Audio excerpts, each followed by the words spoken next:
नाज़रीन तुसीं देख रहे हो कि साढ़े चारों साइड ते कब्रे ही कब्रे ने। क्या ऐसा मंजर मैं अपनी जिंदगी दे विच ये मंजर पहली बारी देखा है। इस तो पहले आज तक मैं ऐसा मंजर नहीं देखा। आज मैं मौजूद हूँ लाहौर के बहुत ही मेन रावी पुल के ऊपर, जिसके नीचे से दरियाए रावी चलता है। नाजरीन आप मेरे पीछे और मेरे आगे देख रहे हैं कि चारों जानिब कब्बे ही कब्बे हैं। मैंने आज से पहले जिंदगी में ऐसा मंजर कभी नहीं देखा।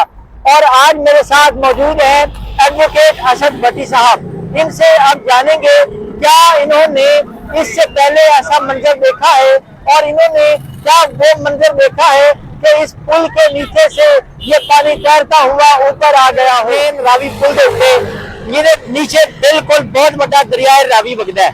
नाजरीन इस टाइम मेरे नाल मौजूद ने एडवोकेट असद भट्टी साहब और असी इन्हां कोलों जानांगे कि क्या कदे इस पुल के उत्तों दरियाए रावी का पानी क्रॉस किया है या नहीं। और नाजरीन तुसीं देख रहे हो कि साढ़े चारों साइड ते कब्रे ही कब्रे ने।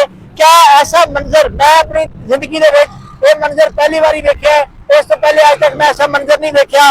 असीं पुछने असद भट्टी साहब नूं कि क्या उन्होंने ये मंजर आज तो पहले कदे देखे है। अस्सलाम वालेकुम। वालेकुम सलाम जी की हाल है भट्टी साहब? जी ठीक ठाक अल्लाह पाक का शुक्र। आप सुनाएं? जी माशाल्लाह। भट्टी साहब दसो खां जरा कि जेड़ा लाहौर दा रावी पुल दे उत्ते जिथे आपां खड़े हां जी ਇਹਦਾ ਮੰਜ਼ਰ ਚਾਰੋਂ ਸਾਈਡ ਤੇ ਕੱਬੇ ਹੀ ਕੱਬੇ ਨੇ। ਇਹ ਕੱਬੇ ਕਿਉਂ ਨੇ ਔਰ ਇਹ ਦਰਿਆ ਦਾ ਜਿਹੜਾ ਪਾਣੀ ਹੈ ਇਹ ਕਿਆ ਕਦੇ ਇਸ ਪੁਲ ਤੋਂ ਉੱਪਰ ਆਇਆ?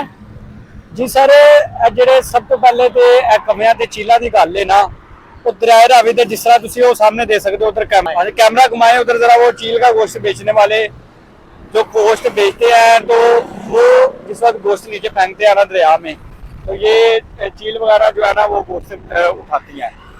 बाकी ये जो पानी की बात है, पानी जो है आज तक पुल को नहीं क्रॉस किया कभी भी, क्योंकि ये जो इंजीनियर ने इस तरह से इसको तख्लीक किया है कि पानी जो है ना वो रावी का पुल से नीचे ही रहे। और ये बन वगैरह भी इसी वजह से बनवाए गए हैं ताकि कोई भी बन क्रॉस ना करे। मैंने सुना है कि आज से चंद साल पहले तकरीबन 9-10 साल पहले ये जो दरिया का पानी था ये पुल क्रॉस करके ऊपर आ गया था जी। और लोगों को बड़ी दुश्वारी हुई थी। तो इस हवाले से आपने देखा होगा ये मंजर।